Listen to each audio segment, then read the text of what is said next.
जय मंगलम जय नमः पार्वती शिव हर हर महादेव। सद्गुरुनाथ महाराज की जय। सकल साधु संत महाराज की जय। राज राजेश्वरी माता की जय। जय मंगलम जय नमः पार्वती शिव हर हर महादेव। हरे ओम।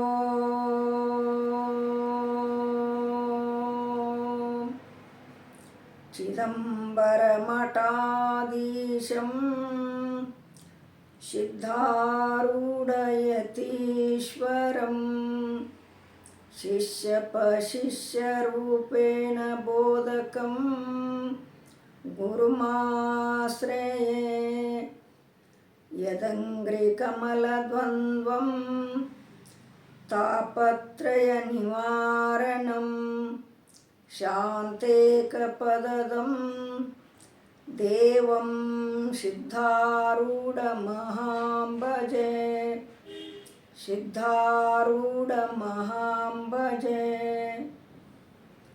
ಪ್ರಾತಸ್ಮರಣೀಯರಾಗಿರುವ ಎನ್ನ ಸದ್ಗುರುಗಳ ಚರಣವನ್ನು ಹೃತ್ಕಮಲದಲ್ಲಿ ಧ್ಯಾನಿಸುತ್ತಾ ಹಾಗೂ ಅದ್ವೈತ ಸಾರ್ವಭೌಮ ಚಕ್ರವರ್ತಿ ಸಿದ್ಧಾರೂಢಪ್ಪನವರಿಗೂ ಅವರ ಕರಕಮಲ ಸಂಜಾತರಾದ ಮೌನಯೋಗಿ ಗುರುನಾಥಾರೂಢರಿಗೂ ಅನಂತ ನನ್ನ ದೀರ್ಘದಂಡ ನಮಸ್ಕಾರಗಳನ್ನು ಸಲ್ಲಿಸಿ, ಜಗನ್ಮಾತೆ ಜಗಜ್ಜನನಿ ಆದಿಶಕ್ತಿ ಕಾಳಮ್ಮನ ಪಾದಕ್ಕೂ ದೀರ್ಘದಂಡ ನಮಸ್ಕಾರಗಳನ್ನು ಸಲ್ಲಿಸಿ, ಶ್ರೀಮನ್ನಿಜುಗುಣ ಶಿವಯೋಗಿಗಳವರನ್ನು ಮೊದಲು ಮಾಡಿಕೊಂಡು ಶ್ರೀಕೃಷ್ಣ ಪರಮಾತ್ಮನನ್ನು, ಬಸವಾದಿ ಪ್ರಮತರನ್ನು ಮೊದಲು ಮಾಡಿಕೊಂಡು ಎಲ್ಲ ಋಷಿ ಮುನಿಗಳಿಗೆ ನನ್ನ ಅನಂತ ದೀರ್ಘದಂಡ ನಮಸ್ಕಾರಗಳನ್ನು ಸಲ್ಲಿಸಿ, ಇಲ್ಲಿ ನೆರೆದಿರುವ ಎಲ್ಲ ಶರಣು ತಂದೆ ತಾಯಿಗಳಿಗೂ, ಅಣ್ಣ ತಮ್ಮಿಂದರಿಗೂ, ಅಕ್ಕ ತಂಗಿಯರಿಗೂ ಎಲ್ಲರಿಗೂ ನನ್ನ ಅನಂತ ವಂದನೆಗಳನ್ನು ಸಲ್ಲಿಸಿ, ಶಿವಸ್ವರೂಪಿಗಳೇ,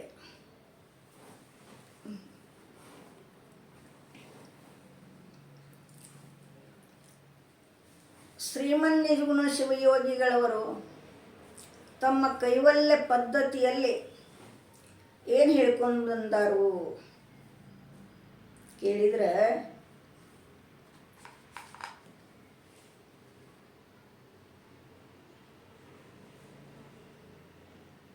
ನೀತಿ ಕ್ರಿಯಾಚಾರ್ಯ 10ನೇ ಪದ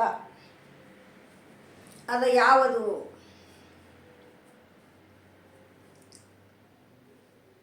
ಬಾಪು ವಿಧಿಯೇ ನಿನಗೆ ಬಲ್ಲಿದವರು ಬೇರಾರುಂಟು.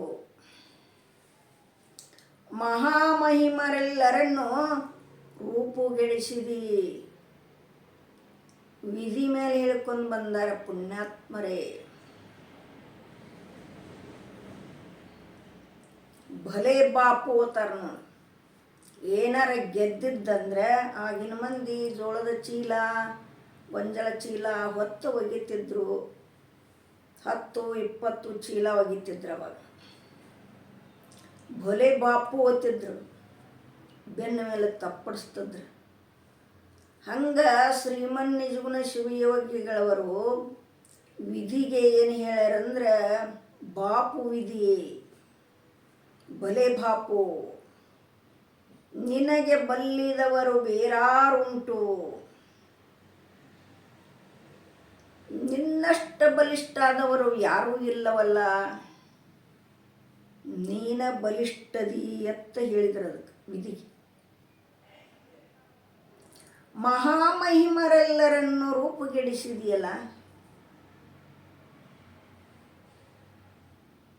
ಯಾರನ್ನ ಕೆಡಿಸೈತಿಪ್ಪ ಅಂತ ಕೇಳಿದ್ರೆ ಪುಣ್ಯಾತ್ಮರೇ,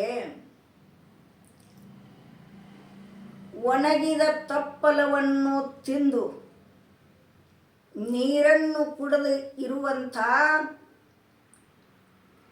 ವಿಶ್ವಾಮಿತ್ರರನ್ನು ಏನು ಮಾಡಿತು?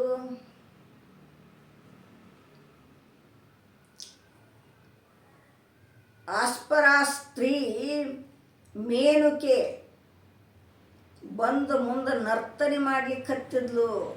ಇಂದ್ರ ಕಳಿಸಿದ್ದ, ಆ ಮಾತು ಬೇರೆ.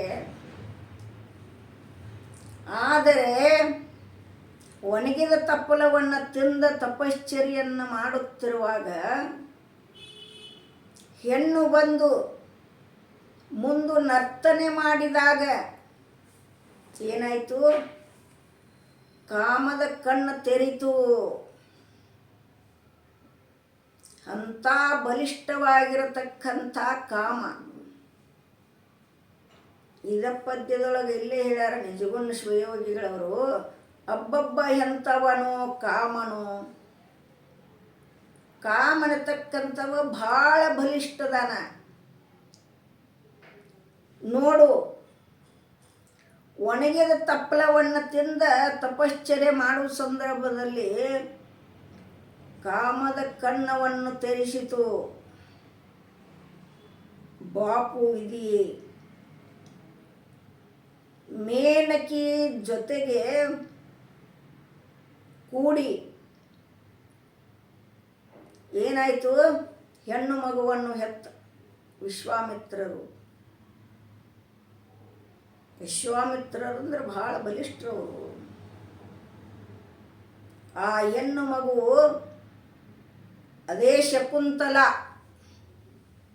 ಕಣ್ವ ಋಷಿಗಳಂತೆಲೆ ಆಶ್ರಮದಲ್ಲಿ ಬೆಳೆದಳವಳು. ಎಲ್ಲಿ ಬೆಳೆದಳು? ಕಣ್ವ ಋಷಿಗಳಂತೆಲೆ ಆಶ್ರಮದಲ್ಲಿ ಬೆಳೆದಳು. ಹೇಳಕ್ಕೆ ಕಾರಣ ಏನು ಅಂತ ಕೇಳಿದ್ರೆ, ವಿಧಿಯಾಟ ಯಾರಿಗೂ ಹೇಳಲಿಕ್ಕೆ ಬರಂಗಿಲ್ಲ.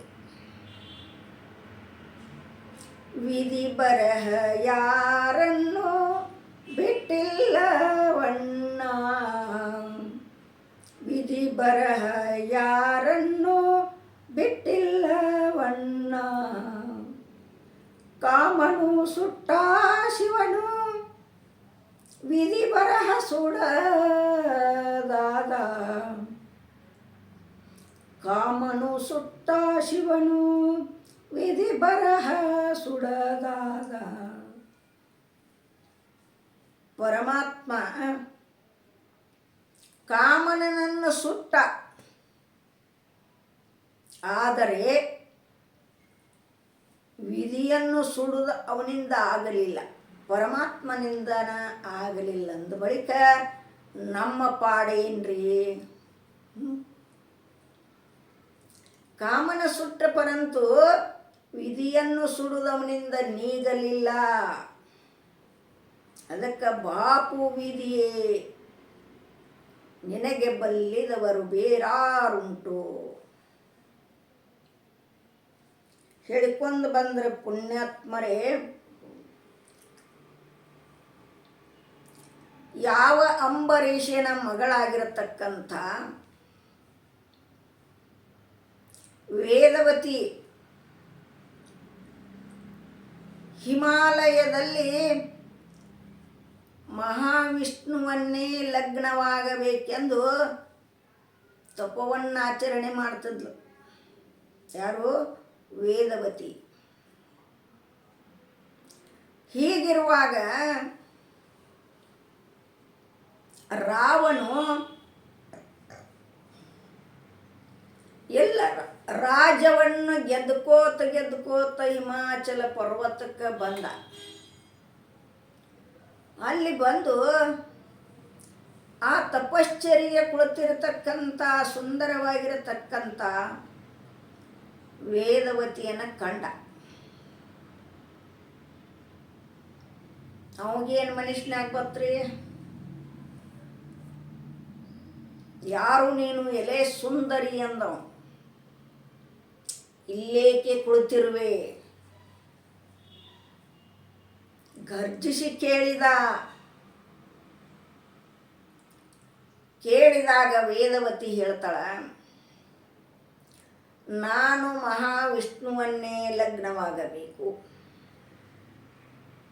ಆದ ಕಾರಣಕ್ಕಾಗಿ ನಾನು ಇಲ್ಲಿ ತಪವನ್ನು ಮಾಡ್ಲಿಕ್ಕತ್ತೇನೆ ಅಂದ್ಲಕ್ಕೆ. ರಾವಣ ಏನು ಅನ್ಬೇಕ್ರಿ? ವಿಷ್ಣು ನನಗಂಜಿ ಸಮುದ್ರದೊಳಗೆ ಮನಿ ಮಾಡಿಕೊಂಡದಾನ, ಅವನೇನು ಲಗ್ನ ಹಾಕಿ ಅಂದೆವು ರಾವಣ. ನನಗೆ ಅಂಜಿ ಓಡೋಕ್ಯಾನವ, ಓಡಿ ಹೋಗಿ ಸಮುದ್ರದೊಳಗೆ ಮನಿ ಮಾಡಿಕೊಂಡು ಅಲ್ಲದಾನ, ಅವನೇನು ಲಗ್ನ ಹಾಕಿ ನೀನು, ನಡಿ ನನ್ನ ಲಂಕಾಪಟ್ಟಣಕ್ಕಂದು. ನನ್ನ ಲಗ್ನವಾಗಿ ಸುಖವಾಗಿ ಇರಕ್ಕೆತ ನಡಿ ಅಂತ ಹೇಳಿದ. ಆಗ ವೇದವತಿ ಹೇಳ್ತಾಳ,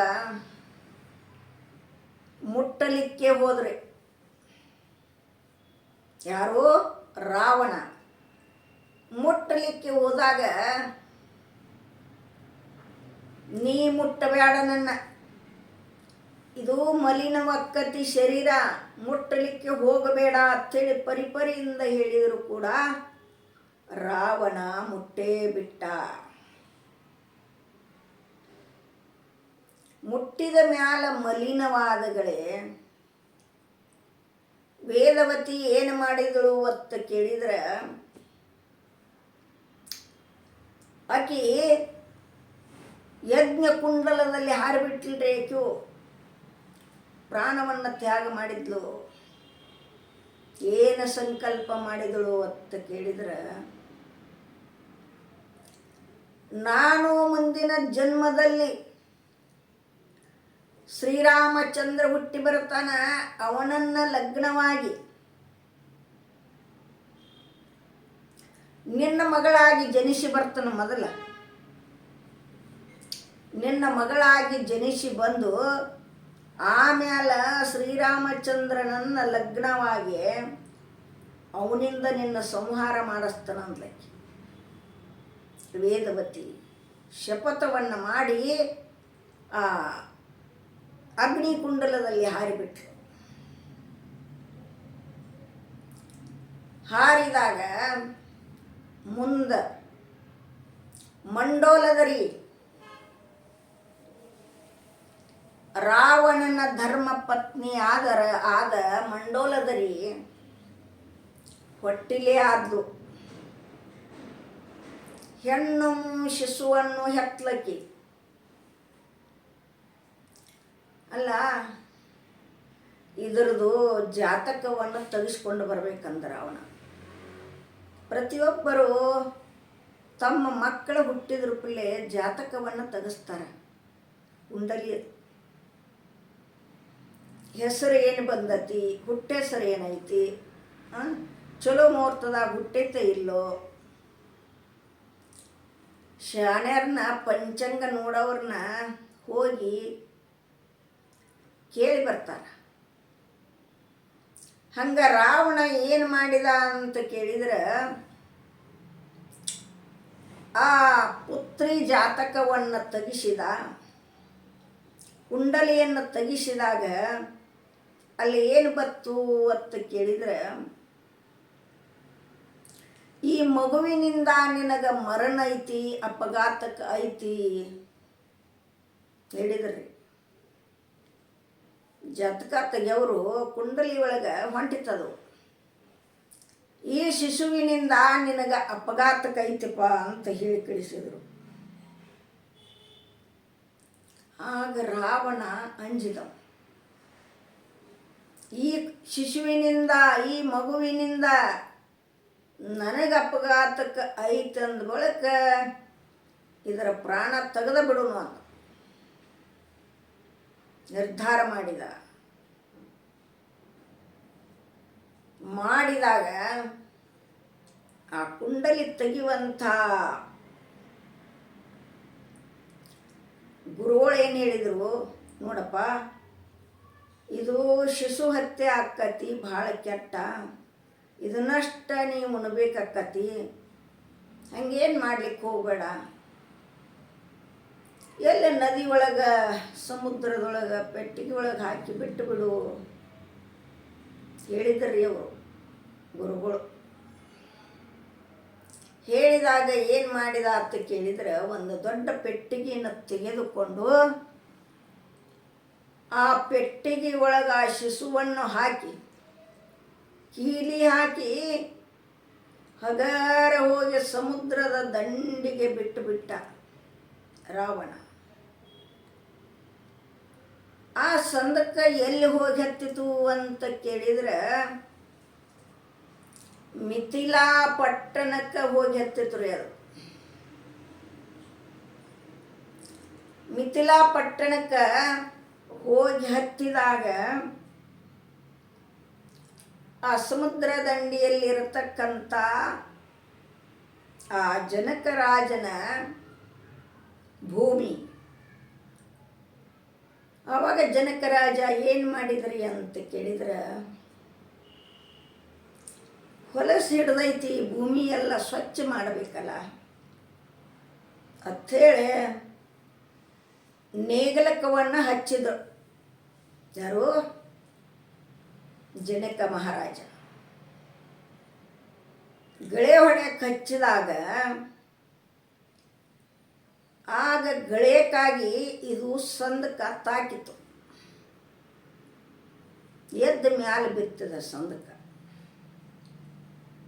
ಗಳೆ ಮುನುಗಿಸಿ ಹೊಡೆಯೋ ಸಂದರ್ಭದಲ್ಲಿ ಎದ್ದು ಹಿಂಗೆ ಮ್ಯಾಲ ಹಿಂಗೆ ನೇಗಿಲ ಪಾಳು ಇರ್ತೈತಲ್ಲ, ಹಿಂಗೆ ಹೊಳ್ಳಿ ಬಿತ್ತು. ಆಗ ಜನಕರಾಜನ ಕರೆದ ತೋರಿಸಿದ್ರು, ಇದೇನ್ರಿ ಪೆಟ್ಟಿ ಐತಿ, ಇದ್ರೊಳಗೆ ಏನೈತಿ ನೋಡ್ರಿ ಅಂದಾಗ ಪೆಟ್ಟಿಗೆ ಕೀಲಿಯನ್ನು ಮುರಿದು ತೆಗೆದಾಗ ಹೆಣ್ಣ ಶಿಶು ಇತ್ರಿ. ಹೆಣ್ಣ ಶಿಶು ಇರೋಣ ಜನಕ ಮಹಾರಾಜ ಏನು ಮಾಡಿದಂದ್ರೆ ತನ್ನ ಅರಮನೆಯಲ್ಲಿ ಒಯ್ದು ವೈಭವದಿಂದ ಆಕಿ ಹೆಸರನ್ನು ಇಟ್ಟು ಆ ಕೂಶಿನವನ್ನು ಜೋಪಾನ ಮಾಡಿದ ಜನಕರಾಜ. ಹೆಸರೇನಿಟ್ರಿ ಅಂತ ಕೇಳಿದ್ರೆ ಸೀತಾಮಾತೆ ಅಂತ ಹೆಸರಿಟ್ಟ. ಹೆಸರಿಟ್ಟವಳನ್ನು ಸುಕ್ರಿಸ್ತವಾಗಿ ಬೆಳೆಸಿದಾಗ ದೊಡ್ಡವಳಾದ ಮೇಲೆ ಲಗ್ನ ಮಾಡಿ ಕೊಡಬೇಕಲ್ಲ. ಲಗ್ನಕ್ಕೆ ವಯಸ್ಸಿಗೆ ಬಂದ ಮೇಲೆ ಸ್ವಯಂವರನ್ನು ಹೂಡಿದ. ಶಿವಧನುಷ್ಯವನ್ನು ಯಾರು ಎತ್ತತಾರ ಅವರಿಗೆ ನನ್ನ ಮಗಳನನ್ನು ಕೊಡ್ತನು. ಸ್ವಯಂವರನ್ನ ಇಟ್ರಿ. ಆ ಸ್ವಯಂವರಕ್ಕೆ ಎಲ್ಲ ದೇವಾನುದೇವತೆಗಳು ಬಂದರು.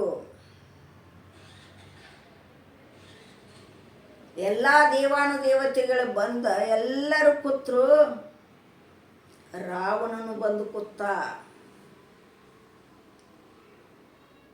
ಕೂತಗಳೇ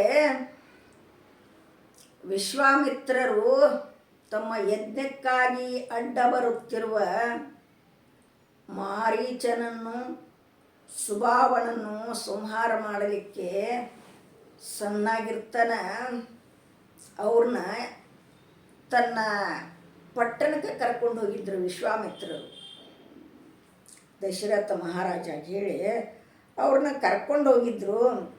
ಹೊಳ್ಳಿ ಬರುತ್ತಾ ಏನು ಮಾಡಿದ್ರಂದ್ರೆ ಇಲ್ಲಿ ಜನಕರಾಜ